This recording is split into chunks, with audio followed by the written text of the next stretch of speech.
It began quietly, with the monsoon clouds gathering over the Himalayas in late August 2025. Then, within hours, the skies opened with unrelenting force.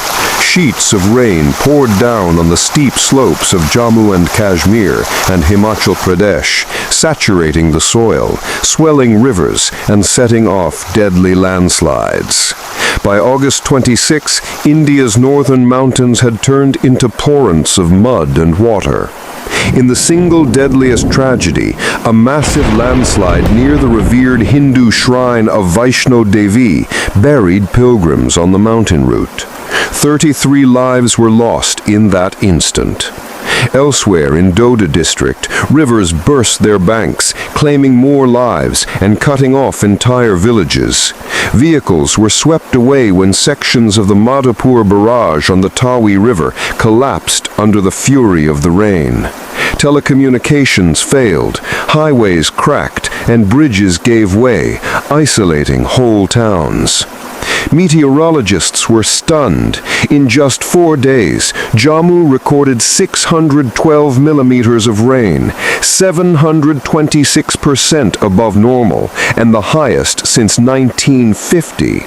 This was no ordinary monsoon. It was a deluge unseen for generations. The India Meteorological Department warned of further storms, cloudbursts, and gusty winds across Ladakh, Himachal Pradesh, and Kashmir. From India to Pakistan, rivers unleashed. What happened next turned a national disaster into a regional crisis. India's dams, pushed to their limits by record inflows, began releasing water. Gates on the Ravi, Chenab, and Sutlej rivers were opened to prevent dam failures. The excess, however, surged downstream into Pakistan. By August 27th, Pakistan's Punjab province was under siege from both sides, torrential local rains and the released waters flowing across the border. Within hours, rivers swelled to exceptionally high flood levels. At Kadirabad and Kanki headworks on the Chenab, water flows crossed 1 million cusecs, a level experts called unusual and unprecedented. Jasser on the Ravi and Gunda Singhwala on the Sutlej faced similar surges. Floodwaters engulfed the sacred Sikh site of Kartarpur Sahib, forcing emergency rescues of pilgrims on the mountain route. Across Punjab, entire villages were swallowed as the waters returned to abandoned riverbeds that had been dry for decades. A climate expert warned infrastructure, agricultural land, and even entire cities can be wiped off. Hundreds of children stranded when a school was submerged. Roads, barrages, and power infrastructure crippled. Highest rainfall in Kashmir region in 75 years.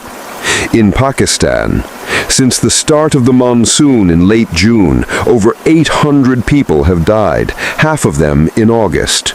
Over 210,000 evacuated from Punjab, AJK, KP, and Gilgit-Baltistan. 32,500 plus evacuated just from riverbanks in Punjab in the last 2 days. The army has deployed in 8 Punjab districts: Lahore, Okara, Faisalabad, Sialkot, Narowal, Kasur, Sargoda, and Hafizabad. Historic rain in Sialkot broke a 49-year record. Forecasts warn of very high floods in Sindh, Gudu, and Sukur by September 4th to 5th.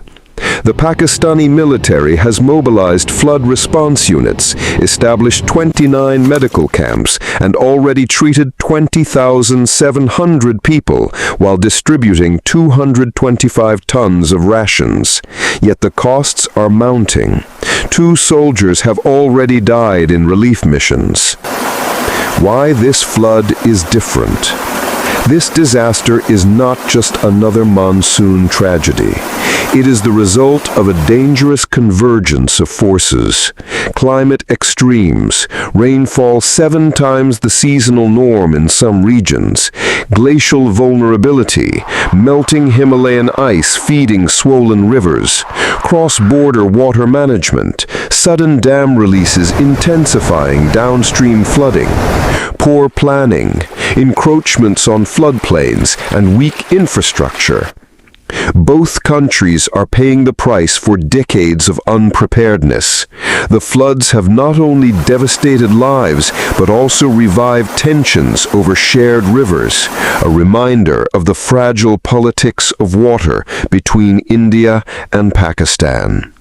As of the last alerts, floodwaters continue to rise. The Pakistani Meteorological Department warns that Chenab, Ravi, and Sutlej will remain in exceptionally high flood for days, while the Indus is expected to surge dangerously in early September. India, meanwhile, is bracing for more cloudbursts and landslides across its northern states. From a single burst of heavy rain in the Himalayas, this disaster has spiraled into a South Asian humanitarian emergency, with rivers linking the fate of 2 rival nations. From the shrines of Vaishno Devi to the Sikh corridors of Kartarpur Sahib, the floods have washed away borders, leaving behind only human suffering, displacement, and an urgent call for climate-resilient planning.